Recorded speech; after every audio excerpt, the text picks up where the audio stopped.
naririnig naman ako mga kabayan at ako'y may papakita naman sa inyo isang masarap na luto. Magluluto ulit tayo ng ulo ng salmon. Abay, paano ganun, may pagkakasarap na rin. Yan how, sariwa-sariwa naman yung nabili ko yung ating klase ng papagayaan. Tigis na natin at ako, dalawang klase ng luto ang aking gagawin diyan para talaga namang makakapamili kung anong gusto mong lantakan. Yan, pinatigis natin, ilagay natin dyan sa ating lalagyan yan. Titimplahan natin ngayon ng asin. Ayan, mga kabay. Kung di babad ng mga 30 minutos, DJ pwede na. Kasarap din naman yung ulo ng salmon. Kasi ang ating gagawin di parang sinaing, tapos yung sinaing sa gata. Panalo-panalo. At pinakuloan muna yung ating palyok na yan at siguradong malinis.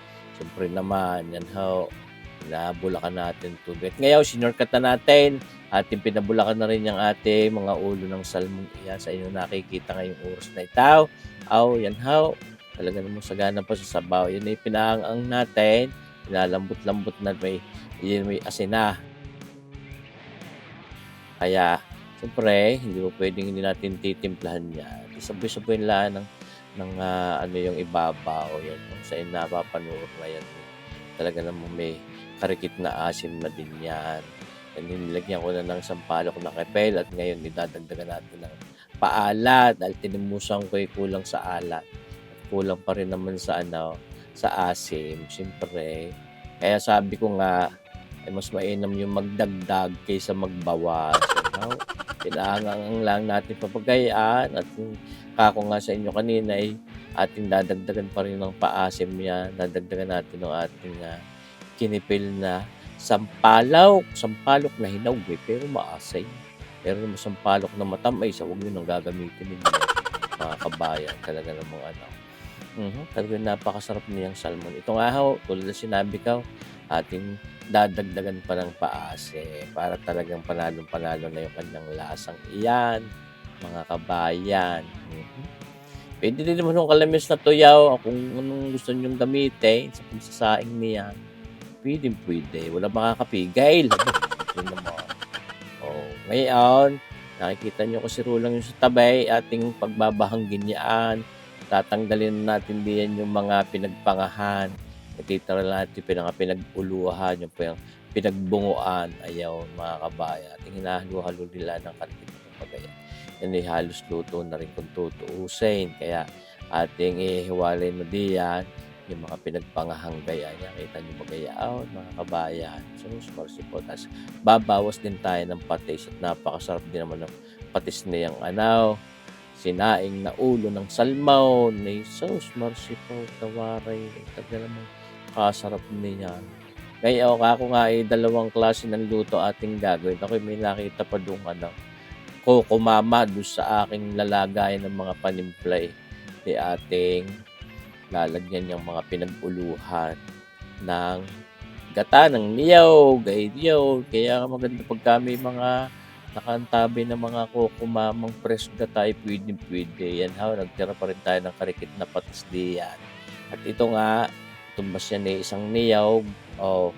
Ilalagay natin diyan sa mga pinag-uluhang yan. Ako'y creamy. Ang sarap niyan. Kako sa inyo, mga kabayan. Kaya kung kayo makakapagluto na rin, huwag lang lagi sinigang ang gawin ninyo. Talaga namang napakasarap din ang sinaing niyan.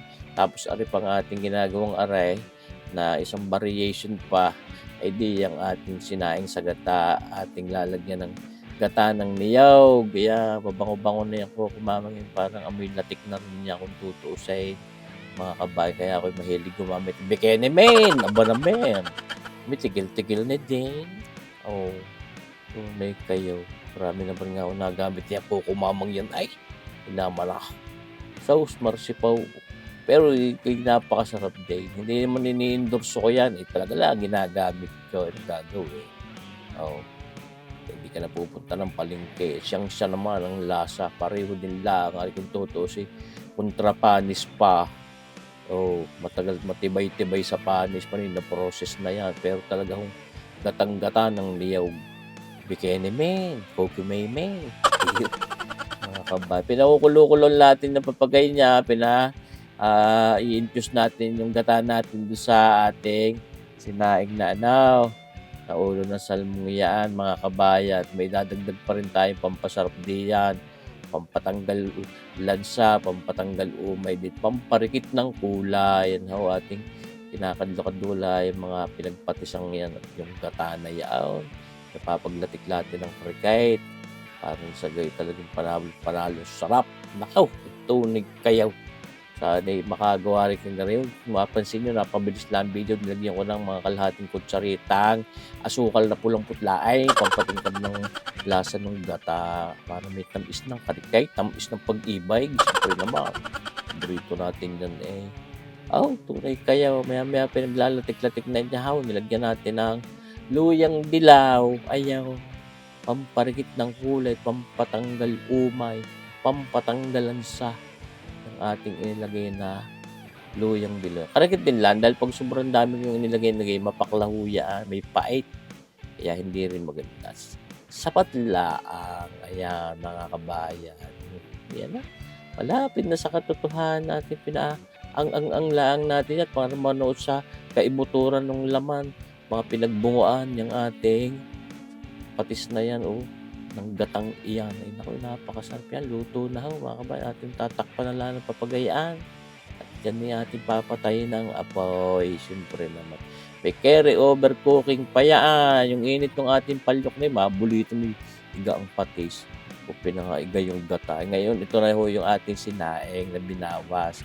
Mga pinagpangahan. Ay kita nyo baga naman ho ang itsura. Ay, napakasarap, malinamnam.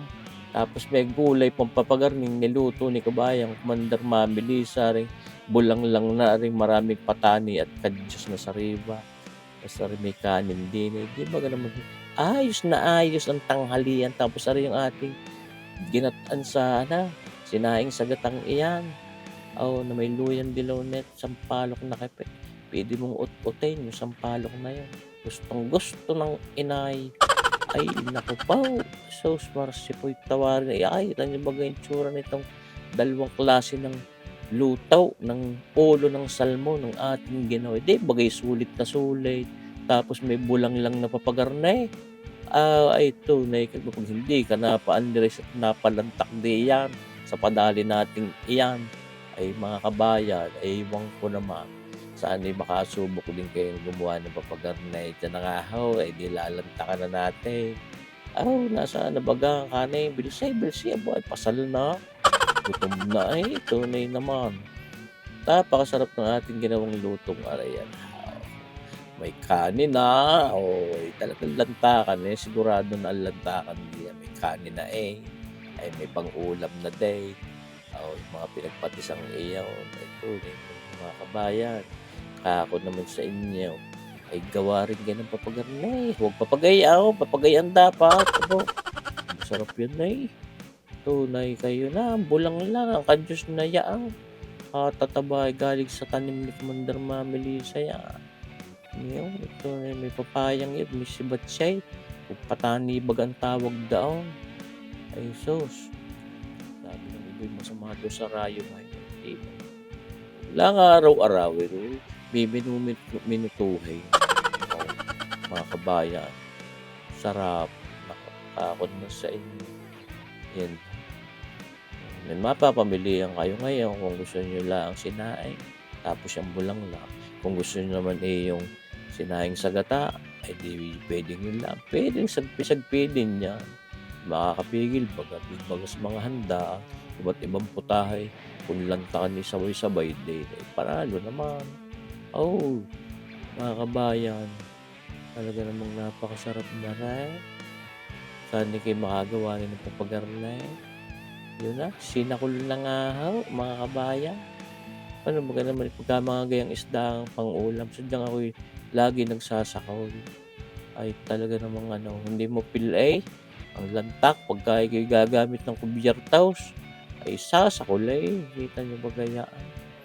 Aking ginamit na camera din hindi ho lobat yung aking isang camera kaya ganyan may nakislap na liwanag at nadit pero kita pa rin naman, ayos pa rin naman, maganda pa rin ang quality ng video. Yan na, lantak na kayo, hindi baga kayo napapatak din sa padali nating aray. Sauce marsipaw tawarin ka naman ni kabayan chef corporate. Naku mga kabayan, sa ating mga viewers, subscribers at followers natin, shoutout sa inyo. Maraming shoutout na rin para sa inyong lahat. Salamat sa inyong mga pagsuporta at panonood ng aking mga video. Sana i-share niyo ang ating mga videos mga kabayan. Ay tunay na malantang ng maigay. Yan, kita niyo ba yung ating nilutong sinahing sa gata na may luyang dilaw na yan. Naku, napakasarap po. Sana ay makagawa rin kayo ng papagarne mga kabayan. Salamat sa inyong panonood. Mabuhay tayong lahat. God bless!